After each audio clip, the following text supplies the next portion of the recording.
All right, welcome to the Advertising Week JAPAC.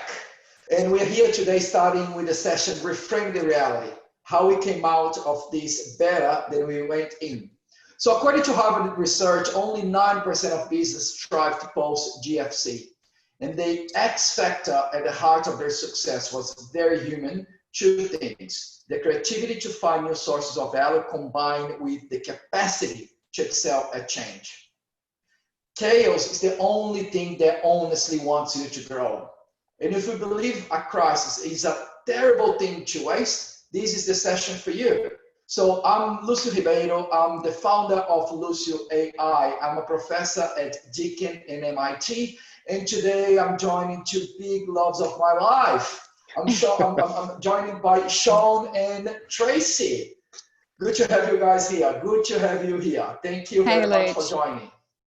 Thanks so, for having us. How about we start with the introduction? How about we start with you, Tracy and Sean? Introduce yourselves, a little bit of background, but also respond to the question: what are the biggest things you have learned during the coronavirus? So, who wants to go first? Off you go, Trace. I'll go first. Okay. Hi, everyone. My name is Tracy Hall. I'm a marketing professional. I've worked for some of the world's biggest brands, eBay, Virgin, GoDaddy, in senior marketing roles. I decided to take this year to explore some different avenues. So I'm doing some consulting at the moment and also some other opportunities which have not eventuated actually because of COVID. So that's been a really interesting kind of thing for me to go through. Personally, I am a single mum of a 9-year-old girl. So during this period of time, homeschooling has been a massive learning opportunity, I would say, for me. And I think one of the biggest things that I've learned during this period is the acceptance that this is like any other challenge that I may have faced in my life, and actually approaching it in the same way as I would any other setback or any other hurdle or challenge or hook turn or whatever it might be, and how you frame it and apply similar philosophies in terms of coping. It's obviously very unique, but that's been my biggest learning. Fantastic. Well, for me, just a quick intro as well. My name's Sean Hall. Tracy and I aren't related, even though we share the same last name. And I am the CEO, and I call myself the chief energist of a human performance company called EnergyX. And I think for me, there's been a couple of big learnings. The first is I've really had to practice what I preach. As a small business person, I have not been immune to, I guess, the drama that has come with the crisis, and had to significantly evolve the way that I did business in order to really come out of this thriving. And that's really, I guess, one of the things I'm saying to my clients is that, or the way I was even approaching it with my clients, is that I've got no business advising people on this sort of stuff unless I'm able to do it for myself. My passion or my obsession in this too is the connection really between mental well-being and creativity. And I think that what this is showing us in so many ways is the world needs creativity more than it's ever needed it before. But we know that the circumstances around anxiety and uncertainty, for instance, really can be quite crushing for creativity. And so a big part of my learning and what I'm passing on to my clients has been around how do we overcome that uncertainty to get back into creativity, to get back into feeling like we're in flow, so that we can really use those superpowers that we have to make a difference at a time when they're needed the most. It's really interesting, Sean, you're talking about uncertainty, and Tracy, talk about homeschooling. It's so, the tragic triad of human pain consists in the three angels of suffering, which is guilt, shame, and anxiety. And we all got shaken up. I got extremely anxious. We met chaos and we got lost. There was this overwhelming sense of separation and loss. And I was worried that I was actually in a path to a burnout, you know? Because I mean, if you really think about it, some burnouts, and we talked about so much, the three of us, about that. Sean, I do remember how much I loved meeting you for the first time, which is that when you have these early signs of burnout, it includes loss of community, loss of faith, you know, loss of purpose, and the loneliness. They stripped us from the most divine and the most gracious things that we have. It's our own humanity.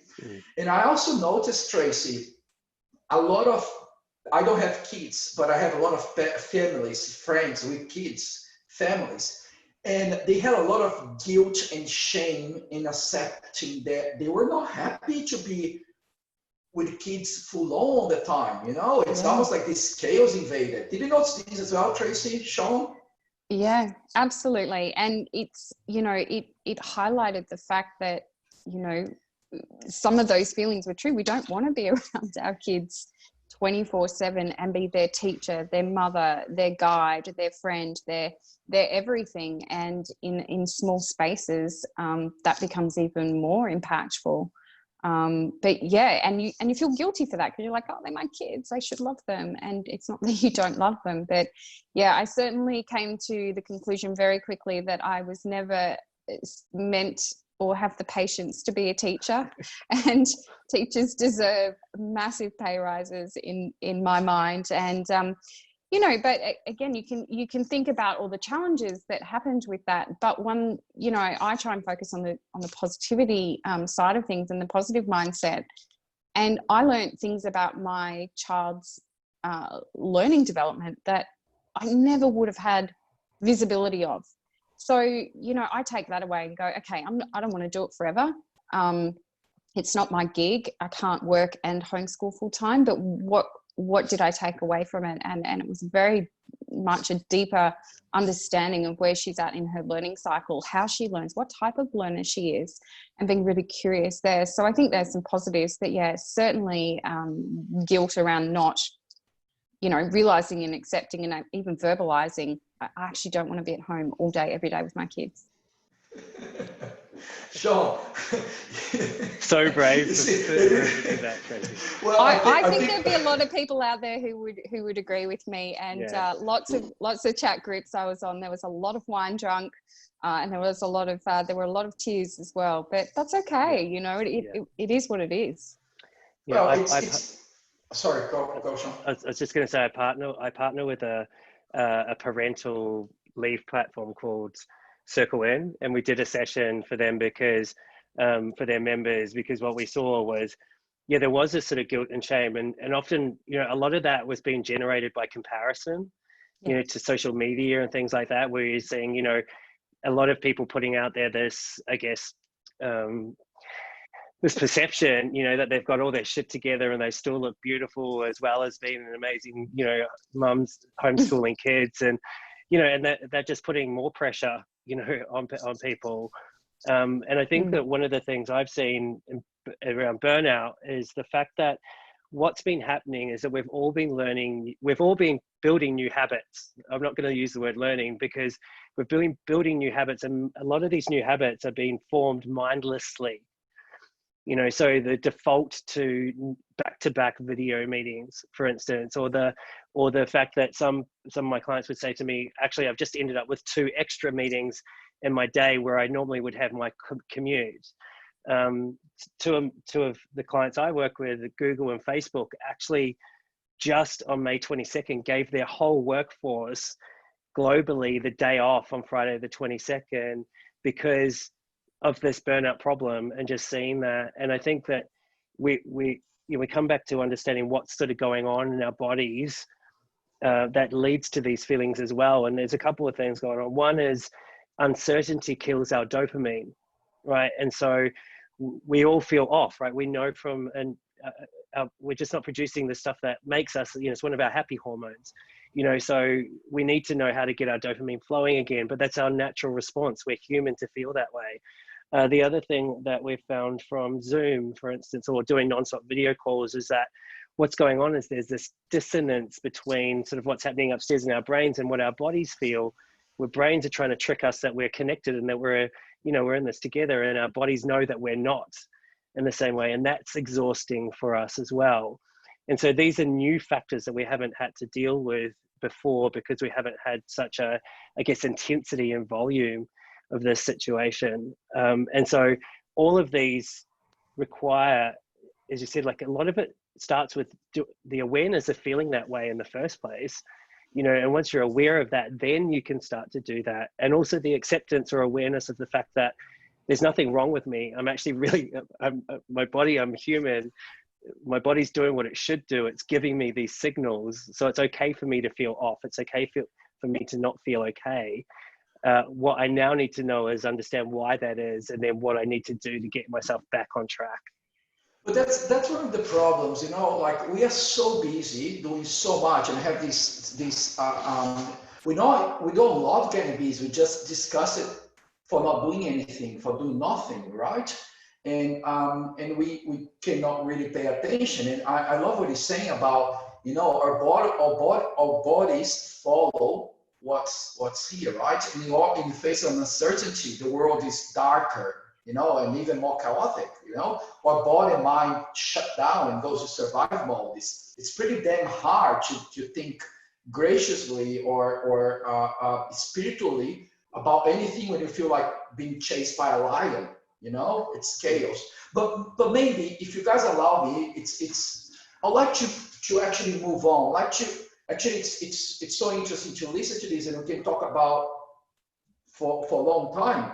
But I mean, you guys moved on. I mean, Sean, you're expert on this, and Tracy, you back to work. I mean, you haven't been back from work. You are still working with your life going on. So how what's your opinion? How to go on without moving into burnout? Let's talk about future. How do we start now moving to a growth mindset? It's actually really even the time, you know? How would it go from chaos into some order, where you have a little bit more where our behavior can meet our expectation? So question, how do we go on without moving to a burnout, into a growth mindset? Is this the time?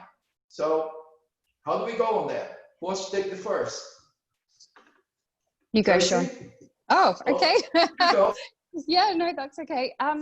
Yeah, I think for me, acceptance is key. So we accept that this is the new normal. We accept that this is our new reality. And like any sort of, you know, if you look at the 5 stages of grieving, you know, it's not too dissimilar. You've got to get to a point of acceptance after, you know, denial, anger, bargaining, all of those things. And getting to a place of acceptance and going, okay, this is my new normal. What does that look like? How can I move forward? So we're moving towards something more positive, more pleasurable, as opposed to ruminating back and forward away from pain, if that makes sense. And I think acknowledging your feelings and emotions, as Sean said, you know, I would wake up some mornings and I felt like there was a brick on my chest and I couldn't breathe. And, you know, even just labeling that as anxiety and going, okay, I'm feeling really anxious, and finding ways around that. And an acceptance of a new reality allows you to then finish the jigsaw puzzle, in a sense. And I think for a while there was that feeling of, we don't know where the end point is. We don't know what the new normal looks like. It was this unfinished story in our brain, and our brains don't like unfinished stories. And acceptance of a new normality or a new reality allows you to finish the story in the new world. So for me, that was about, okay, well, there is a bunch of things that I haven't been able to complete or won't be able to complete this year. And I'm sure for everyone, you know, COVID-19 was not on anyone's vision board at the beginning of this year.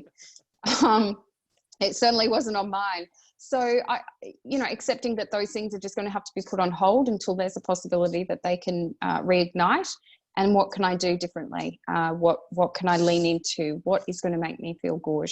And sort of drive to my own success in the new reality, in the new normal. So finish on. Yeah, so important. I think that you're coming back to that whole dopamine response, right? It's going, you know, what we know is to get your dopamine flowing again is about focusing on what you can control and then starting to act, you know, and that acting part is the most important, because I think what we've seen a lot is that people have been overwhelmed with the amount of information and sometimes misinformation as well.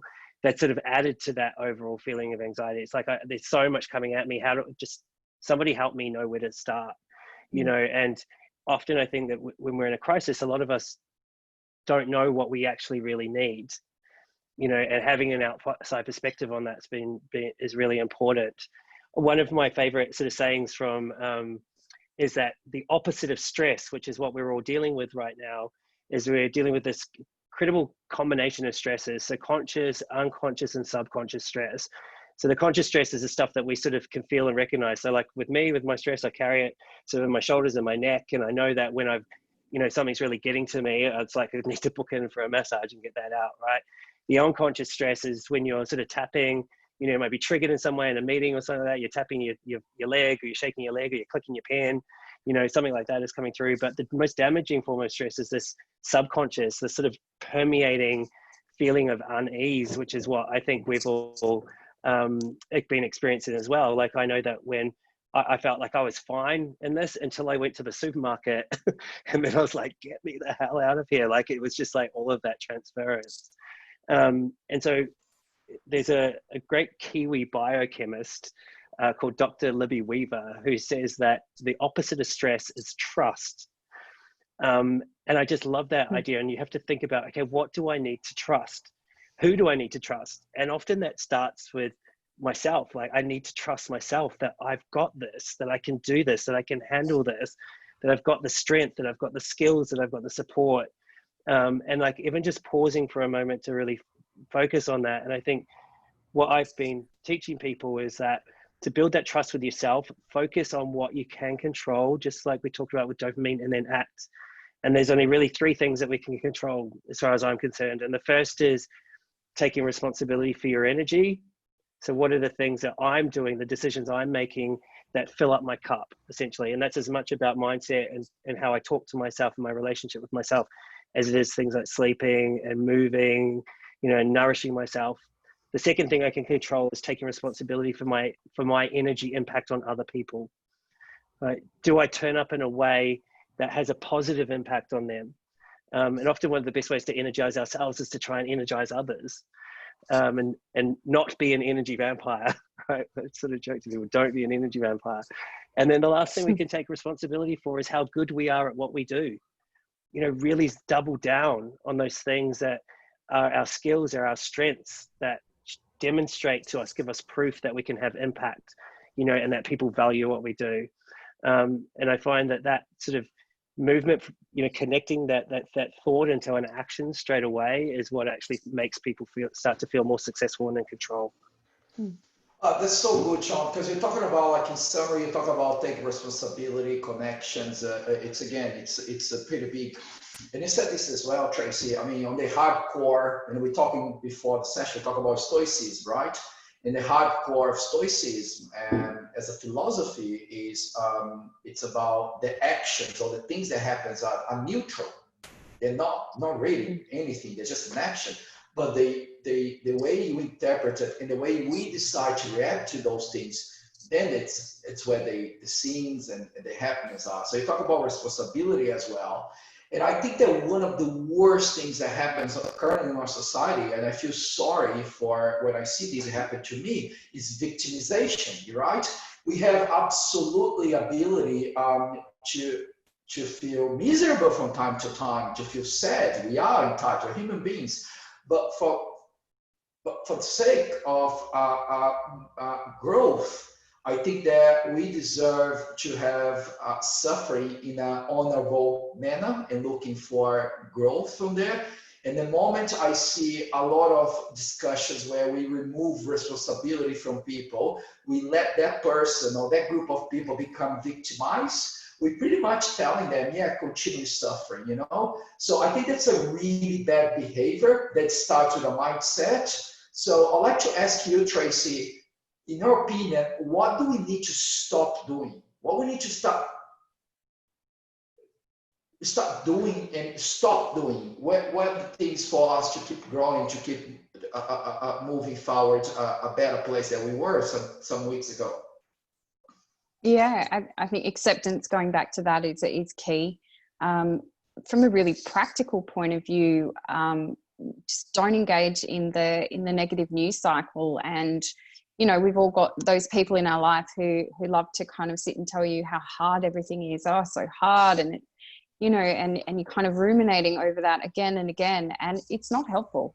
It is not helpful. So find the positive influence, find the positive tribe around you that are going to be forward thinking and kind of encourage you to be that. I think from a mindset point of view, you know, a lot has been said about resilience being a muscle that you can grow. I actually think that resilience is a mindset. It's having that steadfast point of view that you will get through this, you will be okay. You need to dig in a little deeper. You may need to make some adjustments, but really sort of looking at this situation as you would any challenge in your life, any setback, any trauma, and knowing that through challenges in life, we do become, you know, more evolved people. We become more empathetic, we become wiser in some ways. And that's what I, you know, my point of view and philosophy about mindset is that resilience is a mindset. I get to choose how strong I am in this situation. And there are certain things you can do. So practical, I'm always very practical, as you know, Luch, but you know, I know in situations like this, I have to get things, it has to be simple for me. I have to pull my world back in and make it simple. So, you know, remove the noise and focus on the things. There's two main things that I do religiously that help me and help me. And it's different for everyone. Gratitude, 3 things every day that I'm grateful for, write them down. And you start to think, and in a situation like this, it's not good enough to say, well, other people have it worse, so I shouldn't be feeling like this. Oh no, it's that's more, so silly. Yeah. Yeah, it's more, you know,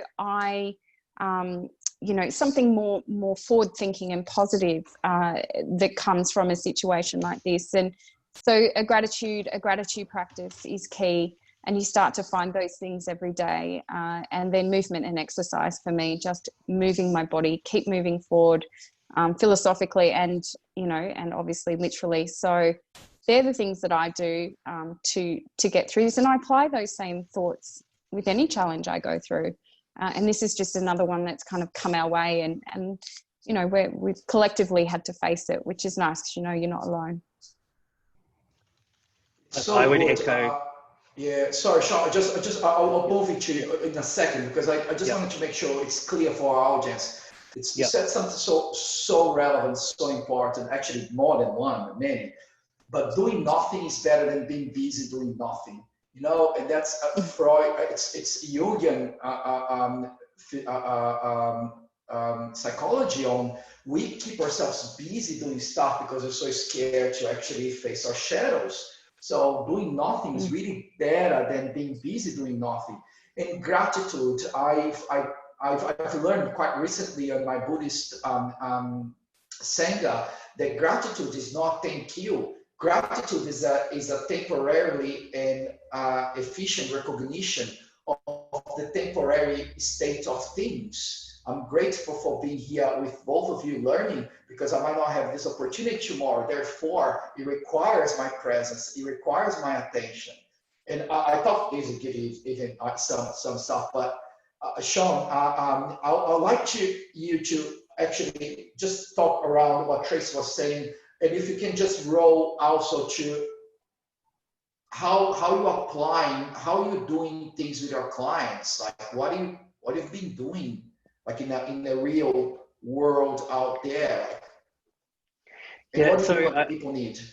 Yeah, so I think coming back to those 3 things we can control, that's really how we structure things, right? So, and so I am a massive fan of gratitude as well. And in terms of one of the practices that is about taking responsibility for your own energy, right? Because what we know from a neuroscience and also a positive psychology point of view is that gratitude is one of those powerful and simplest hacks that we have that are so highly correlated to our overall sense of well-being.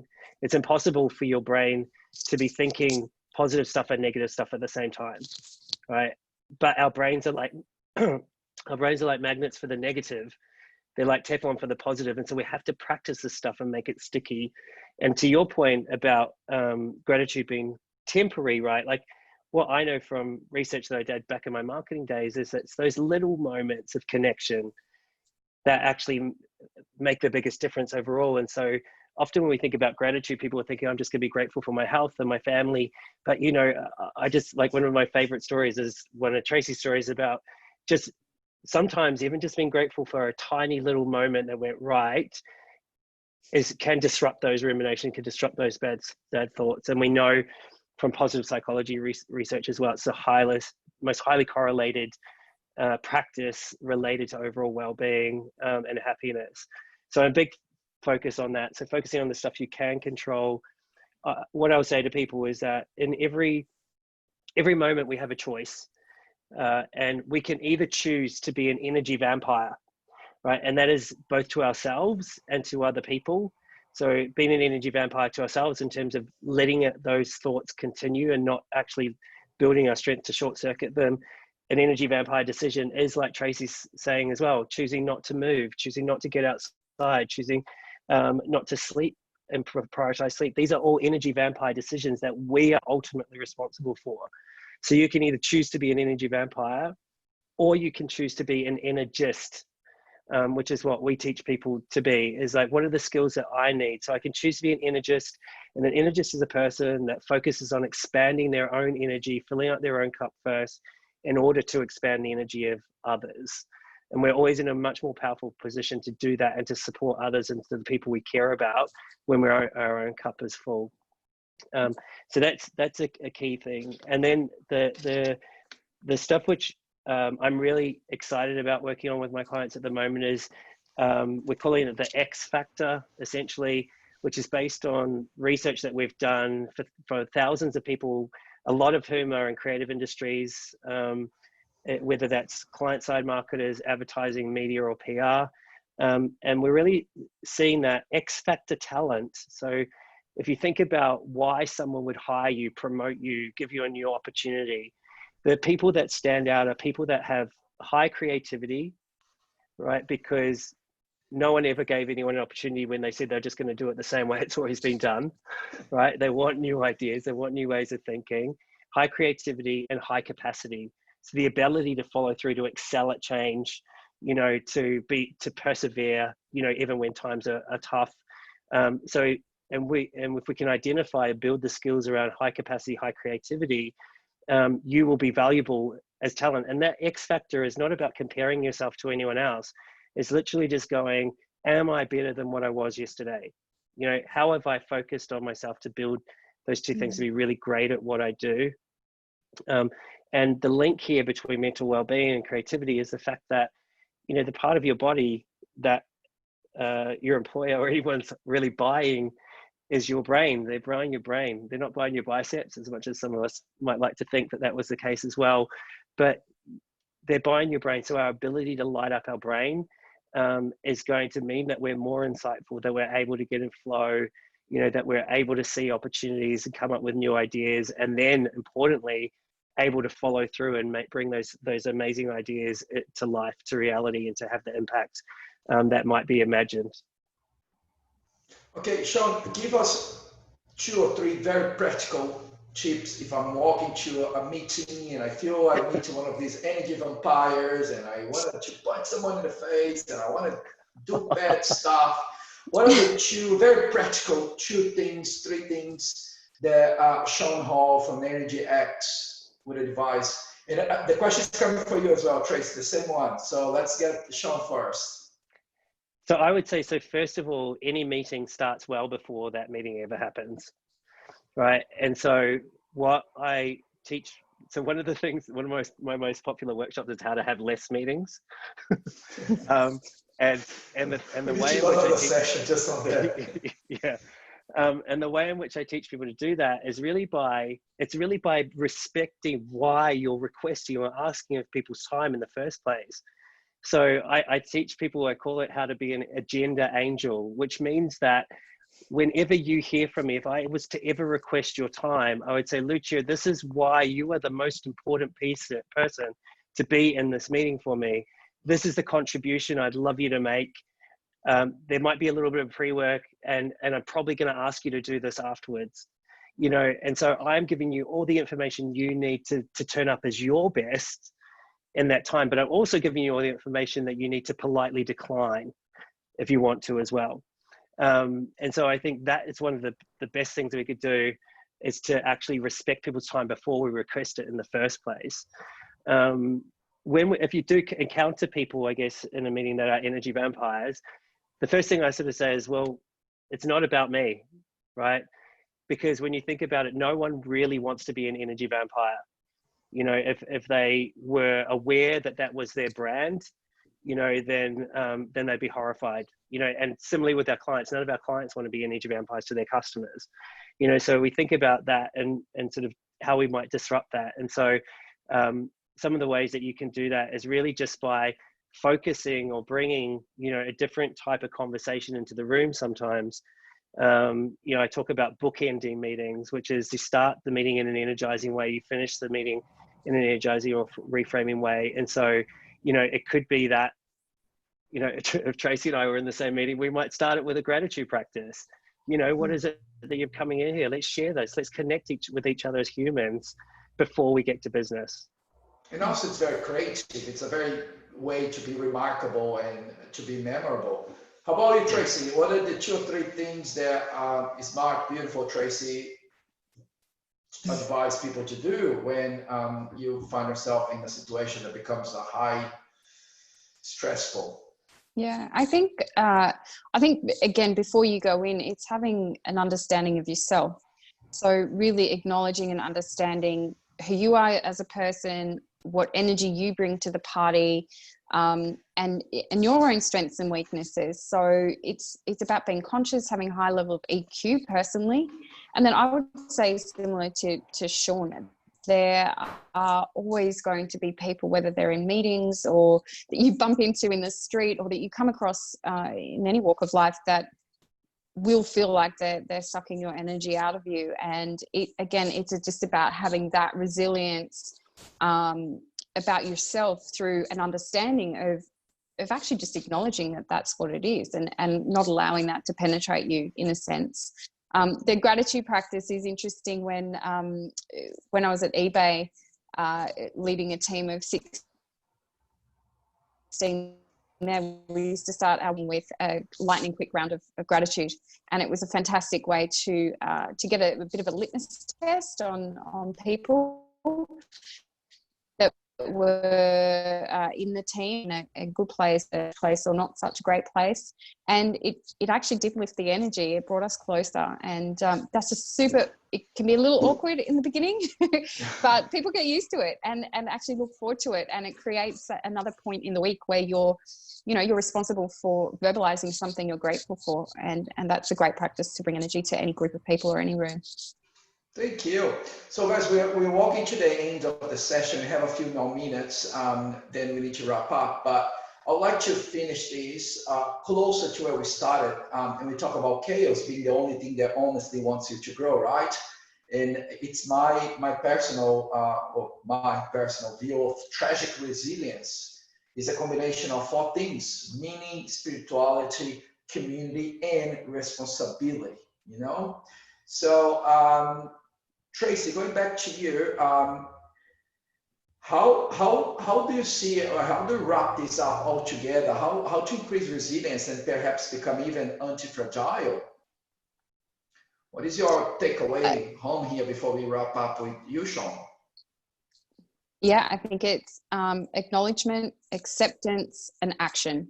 So getting through those first 2 stages, I feel, we've done a lot of talking and there's been a lot of commentary on the impact of this and how people's worlds are changing and whatever. And now it's just about acknowledging it is the new normal.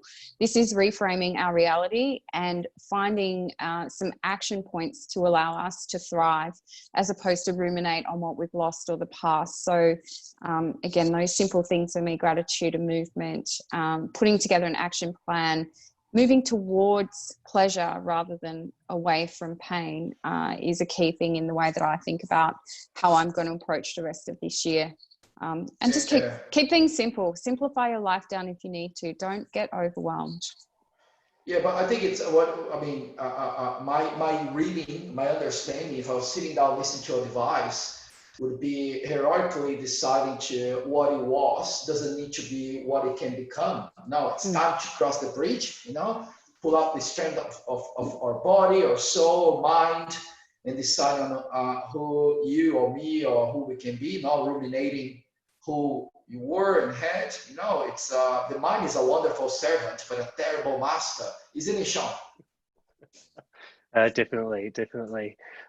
Look, what gives me hope in all of this, right, is the fact that creative people solve problems all the time for their clients. Like, we have the capability to do this for ourselves.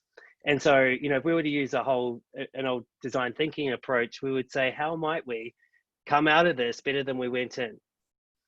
We would use our creative processes to do this, but the thing to think about right now is that we are the brief, right? Whether that's at a very personal level or whether that's at an industry level, we are the brief. So what makes a good brief? Well, the first thing that makes up a good brief is great data and great insights, and so what we look at, and like what we might do is we could share some free links actually to do this personally for people, is that you can identify so Tracy talked about 3 A's: acknowledgement, acceptance, action, right? I'm going to give you 3 C's, okay, which are context, confidence, and community, right? Which is sort of linked to yours as well.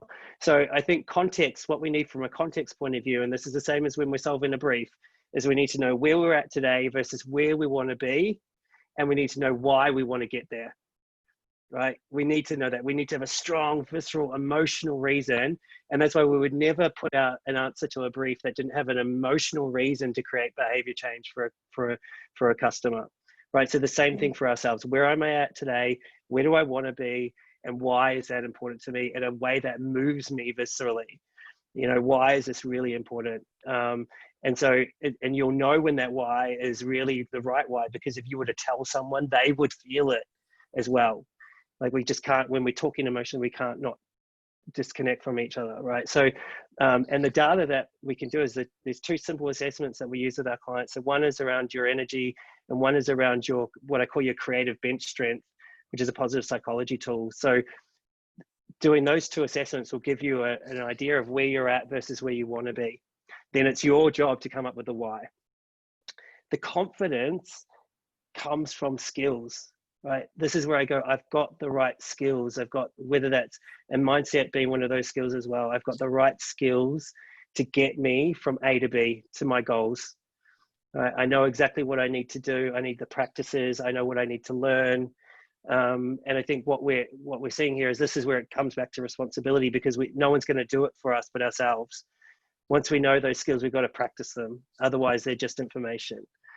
And then the final part is really about community, but in 2 aspects for me, which is about support. So acknowledging that we're all going through this together, acknowledging that we've all got skills that we could all use or work on to be better versions of ourselves or to support our creativity, and then holding each other accountable to doing the work. So if we all agree that, one of the things we need to work on is mindset, or we need to really work on understanding the neuroscience of creativity better, then we actually hold each other accountable and say, you said you were going to do this, did you do it? Right? And what we know is that we are 95% more likely to succeed when we ask someone to hold us accountable. And so what I would say to anybody is, have a plan, that has those 3 things, that has the context, has the confidence and the skills, and has that community part based in it. And you are going to exponentially increase your chances of success and coming out of this better than you went in. Thank you. So, Sean, Tracy, thank you very much for joining me at Advertising with JAPAC 2020. I thought I was not going to say the year, so we can use this video in another 5 years. Hopefully, when the coronavirus is just on the history books, and we're all better. Yeah. We're all happy, joyful, and energyx.com.au. Did I get this right, Sean? energyx.com.au. It's That's right, mate. exploding, and I'm working for Tracy as my VP of marketing, and I'm doing campaigns. So I'm certainly our audience can find Sean Hall and Tracy Hall, who are no brothers, no sisters, but they love each other. They can find both of them on LinkedIn. Can find me, Lucio Ribeiro, and my I comes after my E on Ribeiro. Can also find me on LinkedIn.